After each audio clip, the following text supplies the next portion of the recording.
welcome to Study Aspire. Today we will study class 12 chapter 2 basic concept of macroeconomics. इस chapter को हम parts में पढ़ेंगे. ये हमारा पार्ट 1 है. सबसे पहले जान लेते हैं, अगर हम बेसिक कंसेप्ट पढ़ने वाले हैं मैक्रो इकोनॉमिक्स का, तो मैक्रो इकोनॉमिक्स कहते किसे हैं?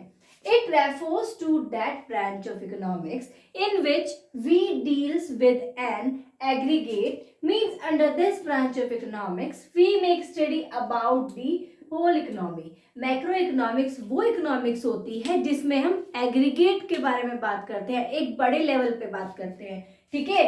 और जिसके बाद हम बात करते हैं होल इकोनॉमी, पूरी इकोनॉमी की बात करते हैं. Example, national income aggregate demand. Example of macroeconomics are aggregate demand and national income.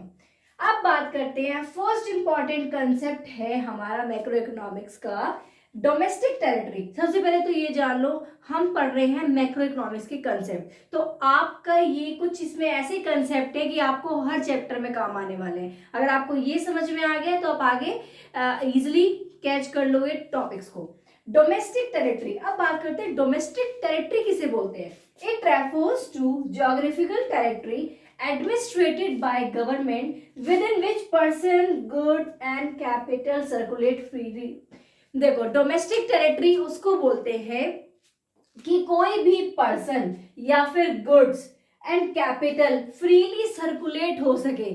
मतलब विद इन इंडिया हम कहीं भी जा सकते हैं, कहीं भी अपने गुड्स को दे सकते हैं, कहीं भी अपनी कैपिटल लगा सकते हैं फ्रीली. हमें किसी की परमिशन लेने की जरूरत नहीं है. लेकिन अगर हम इंडिया के अलावा कहीं और जाते हैं बाहर, ठीक है, इंडिया की बाउंड्रीज को क्रॉस करके जाते हैं, तो हमें क्या करना, वीजा लगाना होगा, परमिशंस लेनी होगी, तो वो डोमेस्टिक टेरिटरी में नहीं आता है. तो ये तो हमारी बेसिक डेफिनेशन है कि डोमेस्टिक टेरिटरी किसे कहते हैं. वो टेरिटरी जहाँ पे person, capital and goods transfer या फिर सर्कुलेट हो सके फ्रीली, हमें किसी की परमिशन ना लेनी पड़े, ठीक है. लेकिन अब अगर हम इकोनॉमिक्स के टर्म्स में पढ़ रहे हैं तो इसमें और भी कुछ चीजें आती है.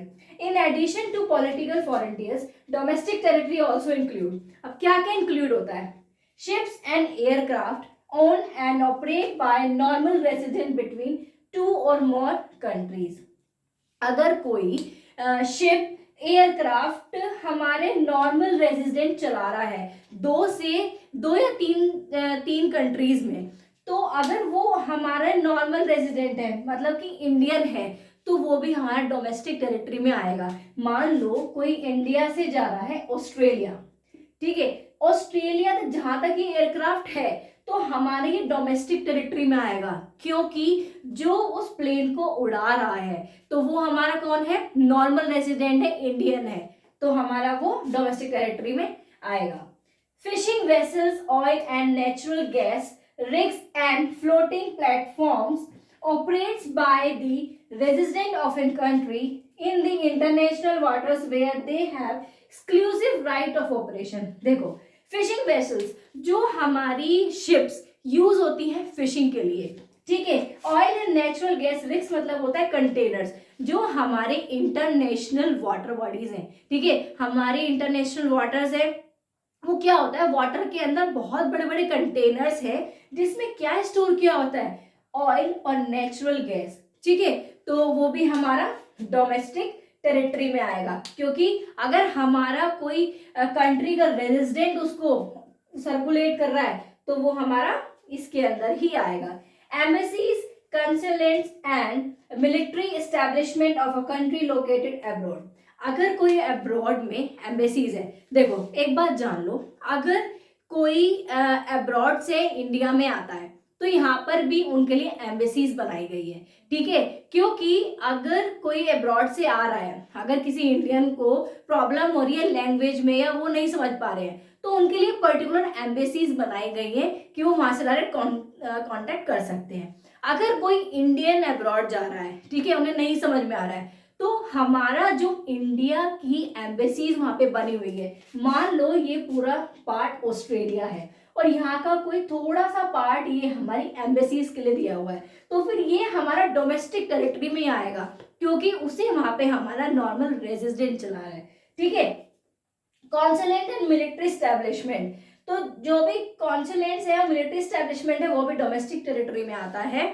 जैसे कि जो भी गवर्नमेंट ऑफिशियल्स होते हैं, ठीक है, तो वो भी हमारा डोमेस्टिक टेरिटरी में आता है, मिलिट्री स्टैब्लिशमेंट। तो आपको समझ में आ गया, डोमेस्टिक टेरिटरी अगर हम नॉर्मल टर्म्स पे पढ़े तो वो होता है कि हम अगर अपनी विद इन इंडिया कुछ भी अपने गुड्स, अगर कहीं हमें जाना है, घूमना है विदाउट किसी परमिशन के, ठीक है, तो हमारा वो डोमेस्टिक टेरिटरी में आता है। लेकिन अगर हम ब्रॉडली चीज को पढ़ें, अगर हम इकोनॉमिक्स की टर्म्स में पढ़ें, तो क्या क्या इसके अंदर आता है ये ध्यान रखना।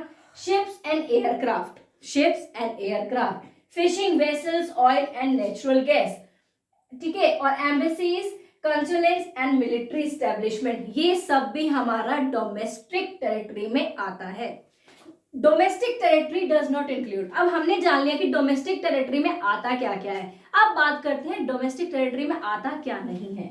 Embassies, consulates and military establishment of a foreign country, हमने डोमेस्टिक टेरिटरी में पढ़ा था कि embassies, consulate and military establishment अगर हमारा फॉरेन कंट्री में है तो वो हमारा माना जाएगा। ऐसे ही अगर किसी फॉरेन कंट्री की एम्बेसी और ये सब हमारे देश में है तो फिर ये इंटरनेशनल ही कहलाई जाएगी, उसके अंदर ही आएगी। International organisation like UNO, WHO etcetera located with the geographical boundaries of a country, अगर हम ये जो है यूएनओ, डब्ल्यूएचओ लोकेटेड है कहाँ पर, geographical boundaries of a country, तो ये भी हमारा इंटरनेशनल में आएगा, ये हमारी डोमेस्टिक टेरिटरी में नहीं आएगा। अब बात करते हैं नॉर्मल रेजिडेंट। देखो नॉर्मल रेजिडेंट ना वो होता है कि अगर कोई पर्सन, ठीक है, हमारे देश में 1 साल से ज्यादा के लिए रह रहा है और उसका खाना पीना रहना सब कुछ हमारे यहाँ से हो रहा है, तो वो हमारा नॉर्मल रेजिडेंट कहलाया जाएगा। It refers to an individual or an institution who ordinary reside in the country and whose center of economic interest also lies in that country। देखो इंडिविजुअल भी हो सकता है और इंस्टीट्यूशन भी हो सकता है, और सेंटर ऑफ इकोनॉमिक इंटरेस्ट का मतलब होता है कि वो यहीं से कमाकर यहीं पे रह रहा है और हमारे देश में ही खा रहा है, ठीक है, तो वो हमारा होता है नॉर्मल रेजिडेंट। ये ध्यान रखना कि अगर 1 साल से ज्यादा के लिए, अगर 1 साल से कम के लिए होगा तो नॉर्मल रेजिडेंट में नहीं आएगा। अगर कोई पर्सन 1 साल से ज्यादा के लिए रह रहा है तो वो हमारा नॉर्मल रेजिडेंट में आएगा। Centre of economic interest implies 2 things. देखो centre of economics 2 things imply करता है, ठीक है। First, the resident live or is located within the domestic territory, जो भी रेजिडेंट रह रहा है वो हमारे डोमेस्टिक टेरिटरी के अंदर लोकेटेड होना चाहिए, अंदर होना चाहिए। Second, the resident carries out basic economic activities of and earning, spending and accumulating from that location। वो उसी जगह से अपना खर्चा कर रहा हो, उसी जगह से वो कमा रहा हो, उसी की वजह से वो वहां पे रह रहा हो, ठीक है, 1 साल से ज्यादा के लिए, तो वो हमारा इसके अंदर आता है। अब बात करते हैं नॉर्मल रेजिडेंट में क्या क्या नहीं आता। Following are not included under the category of normal residents. First, foreign visitor and tourist, जो फॉरेनर्स घूमने आते हैं, ठीक है, इंडिया एक्सप्लोर करने आते हैं, तो वो हमारे इसके अंदर नहीं आएंगे, क्योंकि नॉर्मल रेजिडेंट में हमारा 1 साल से ज्यादा का टाइम आता है, तो वो कुछ समय के लिए घूमने के लिए आएंगे, तो वो हमारे इसके अंदर कंसीडर नहीं किया जाएगा। International organisation like UNO, WHO etcetera, they are considered as normal resident of international area. जैसे ही हमारी इंटरनेशनल ऑर्गेनाइजेशन है यूएनओ, डब्ल्यूएचओ, ये भी हमारे नॉर्मल रेजिडेंट में नहीं आएंगी, क्योंकि ये जहां की है वो वहीं की ही नॉर्मल रेजिडेंट कहलाई जाएंगी। Employees of international organisation are considered as resident of country to which they belong and not of the international area. Employee जो है इंटरनेशनल ऑर्गेनाइजेशन के, वो रेजिडेंट कहलाए जाएंगे उस कंट्री के टू विच दे बिलोंग, जहां से वो बिलोंग करते हैं, जहां वो रहते हैं, ठीक है, and not of the international area, international area की नहीं। तो ये हमारा कुछ पॉइंट्स हैं जो कि नॉर्मल रेजिडेंट में नहीं आते हैं। अब इसकी एक एक्सेप्शन भी है। अब क्या है वो exception? If employees are working in an international organisation for more than 1 year, अगर कोई एम्प्लॉय काम कर रहा है इंटरनेशनल ऑर्गेनाइजेशन में 1 साल से ज्यादा के लिए, they become the resident of the country from which organization is being operated. तो वो उस कंट्री का रेजिडेंट बन जाता है जहां से वो ऑर्गेनाइजेशन ऑपरेट हो रही है, ठीक है।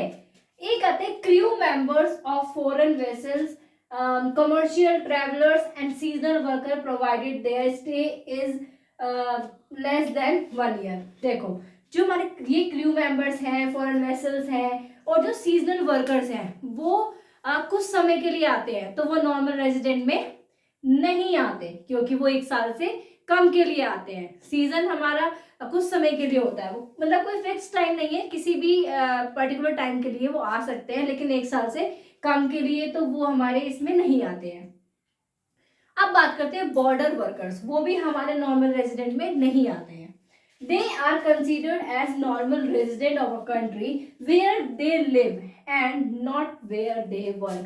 बॉर्डर वर्कर्स जो होते हैं वो नॉर्मल रेजिडेंट वहां के कहलाए जाएंगे जहां पर वो रहते हैं, ठीक है, वहां के नहीं कहलाए जाएंगे जहां पर वो काम करते हैं। तो ये हमारा है बॉर्डर वर्कर। ये एक्सेप्शन याद रखना, अगर कोई इंटरनेशनल ऑर्गेनाइजेशन में एम्प्लॉय काम कर रहा है 1 साल से ज्यादा के लिए तो वो क्या बन जाता है, resident of the country from which organisation is being operated. तो ये हमारे कुछ पॉइंट्स थे जो कि हमारे नॉर्मल रेजिडेंट में नहीं आते हैं, एक्सेप्ट दिस एक्सेप्शन। सिटीजनशिप, अब देखो ये भी इंपॉर्टेंट कंसेप्ट है। सिटीजनशिप क्या होता है? It is a legal concept. सबसे पहले तो ये जान लो, ये एक लीगल कंसेप्ट कहलाया जाता है। Based on the place of birth of a person or some legal provision allowing a person to become a citizenship। ठीक है, ये कि जहां पर पर्सन का बर्थ हुआ है तो वो उस जगह का सिटीजन है, ठीक है। इंडियन सिटीजन अराइज इन 2 वे। जो हमारी इंडियन सिटीजन है वो 2 तरह से अराइज होती है। First, when a person is born in India acquire automatic citizenship. अगर कोई इंडिया में पैदा हुआ है तो वो ऑटोमेटिकली सिटीजन कहलाया जाएगा। Indian law allow him to become Indian citizen, या फिर इंडियन लॉ उसको अलाउ करता है इंडियन सिटीजन बनने के लिए, ठीक है। तो ध्यान रखना, सबसे इंपॉर्टेंट वर्ड है इसमें लॉ, ये कि लीगल कंसेप्ट है क्योंकि एक रेजिडेंशिप it is a economic concept based on the basic economic activity performed by a person। ये एक इकोनॉमिक कंसेप्ट है जो कि निर्भर करता है किस पे, बेसिक इकोनॉमिक एक्टिविटी जो एक पर्सन परफॉर्म करता है। An individual is a normal resident of a country if he ordinarily reside in a country more than 1 year and its center of economic interest also lies in that country। देखो अगर कोई individual normal resident है country का, ठीक है, if he ordinary reside in the country more than 1 year. देखो अगर कोई एग्जांपल के थ्रू समझते हैं, अगर कोई बाहर से हमारे इंडिया में काम करने के लिए आता है, सोचो 1 साल से ज्यादा के लिए आ रहा है, ठीक है, वो वहीं पे रह रहा है, खा रहा है, पी रहा है, जो कि हमने पढ़ा था, तो वो क्या कहलाया जाएगा, रेजिडेंट कहलाया जाएगा, वो सिटीजन नहीं कहलाया जाएगा क्योंकि उसका बर्थ वहां पे नहीं हुआ है और वो वहां पे परमानेंट नहीं रहता है, ठीक है। तो वो क्या कहलाया जाएगा, रेजिडेंट कहलाया जाएगा। रेजिडेंटशिप एग्जांपल के थ्रू समझते हैं। A Chinese living in India for more than 1 year is a normal resident of India, however he is not a citizen of the India as he does not hold citizenship of India। It means a person can be a citizen of one country and at the same time a resident of another country। ठीक है, अगर देखो example में बोल रहा है, अगर कोई चाइनीज हमारे इंडिया में 1 से ज्यादा साल के लिए रह रहा है तो वो क्या कहलाया जाएगा, नॉर्मल रेजिडेंट कहलाया जाएगा, ठीक है। वो सिटीजन नहीं कहलाया जाएगा। क्यों? क्योंकि उसके पास सिटीजनशिप नहीं है इंडिया की। इसका मतलब है एक पर्सन अगर सिटीजन है एक कंट्री का वो उसी टाइम पे दूसरी कंट्री का रेजिडेंट भी हो सकता है। ठीक है, अगर कोई पर्सन एक कंट्री में रह रहा है, वहां पे उसका जन्म हुआ है, तो वहां का वो सिटीजन है, लेकिन अगर वो पर्सन किसी और देश में जाकर काम करता है 1 साल से ज्यादा के लिए, तो वो वहां का नॉर्मल रेसिडेंट बन जाता है। तो सेम टाइम पे एक पर्सन एक कंट्री का सिटीजन हो सकता है और उसी टाइम पे वो पर्सन किसी और कंट्री का नॉर्मल रेसिडेंट हो सकता है। तो ये ध्यान रखना। ठीक है, आई होप आपको ये सारे टॉपिक समझ में आए हो। प्लीज अगर कोई आपको समझ में नहीं आया हो तो प्लीज मुझे कमेंट में बताएं। Please do like my video, subscribe my channel and please share. Thank you.